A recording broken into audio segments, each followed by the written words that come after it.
Goranboyda Gənclik düşərgəsində iştirak edirik. Çox maraqlı, əyləncəli keçir. İntellektual yarışlar keçirildi, oyunlar oynadıq, çox əyləndik. Burada olduğumuz üçün çox şadıq.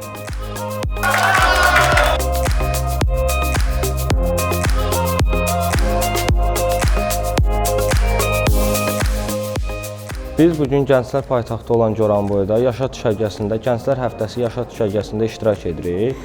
Bu düşərgə bizim üçün həm çox əyləncəli, həm də çox öyrədici oldu. Biz bu düşərgədə həm psixoloji təlimlərlə tanış olduq, həm yaradıcılıqlarımızı göstərdik və sair kimi təlimlərdə iştirak etdik.